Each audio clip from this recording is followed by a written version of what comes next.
ಯುಗಾದಿ ಸಂಭ್ರಮಕ್ಕೆ ನಮ್ಮ ಹನುಮಂತಣ್ಣವರು ರಂಗೋಲಿಯನ್ನು ಬಣ್ಣ ಹಾಕೋದ್ರ ಮೂಲಕ ಒಂದು ನಿಮಿಷ ಒಂದು ಫೋಟೋ ತೊಗೊಂಡ್ಬಿಡೋಣ.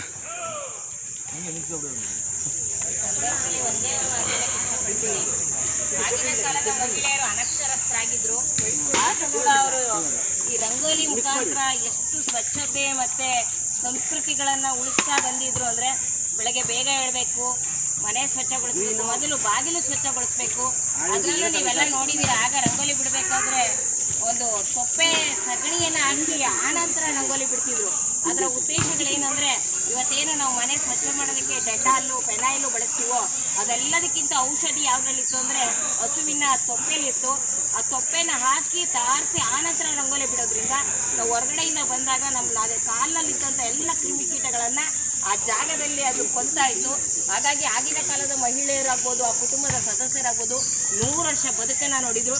ಮತ್ತು ಮನೆಯಿಂದ ಹೊರಗಡೆ ಹೋಗುವಾಗ ಈ ರಂಗೋಲಿ ಅನ್ನೋದು ಒಂದು ಪಾಸಿಟಿವ್ ಎನರ್ಜಿಯನ್ನು ಮನುಷ್ಯನಿಗೆ ಕೊಡುತ್ತೆ. ಹಾಗಾಗಿ ಈ ರಂಗೋಲಿಯಲ್ಲಿ ಹಲವಾರು ಭಾವನೆಗಳಿರ್ತಿದ್ವು. ಹೇಳಿದ್ನಲ್ಲ, ಅನಕ್ಷರಸ್ಥರಾಗಿದ್ರು ಕೂಡ ವೃತ್ತಾಕಾರ ಬರೆಯೋದು ಗೊತ್ತಿತ್ತು, ಗೆರೆಗಳನ್ನು ಹಾಕೋದು ಗೊತ್ತಿತ್ತು. ಆ ಒಂದು ಕಲೆಯನ್ನು ನೋಡಿದಾಗ ಯಾರಿಗೂ ಕಡಿಮೆ ಇಲ್ಲ ಅನ್ನುವಂಥ ರೀತಿಯಲ್ಲಿ ಬದುಕನ್ನು ಮಾಡಿದ್ದಾರೆ. ಹಾಗಾಗಿ ಇಂಥ ಒಂದು ಯುಗಾದಿ ರಂಗೋಲಿ ಸ್ಪರ್ಧೆನ ನಮ್ಮ ಹನುಮಂತಣ್ಣವರ ಒಂದು ಕಾರ್ಯಕ್ರಮದಲ್ಲಿ ಅಳವಡಿಸಿ ಮಹಿಳೆಯರಿಗೆ ಮತ್ತೆ ಇದರಲ್ಲಿ ಆಸಕ್ತಿ ಮೂಡಿಸುವಂಥ ಕಾರ್ಯಕ್ರಮ ಆಗ್ತಾ ಇದೆ. ಸೊ ಹಾಗಾಗಿ ನಾವೆಲ್ಲರೂ ಮಹಿಳಾ ಪರವಾಗಿ ಅವರಿಗೆ ಧನ್ಯವಾದಗಳನ್ನು ಅರ್ಪಿಸ್ತಾ ಇದ್ದೀವಿ. ಕೇಸಿ ತಗೊಬನ್ನಿ, ಮಿಕ್ಸ್ ಆಗಿದೆ ಕಲರ್. ಕೇಸಿ ಕೊಡಿ, ಕೇಸಿ ಕೊಡಿ ಫಸ್ಟು.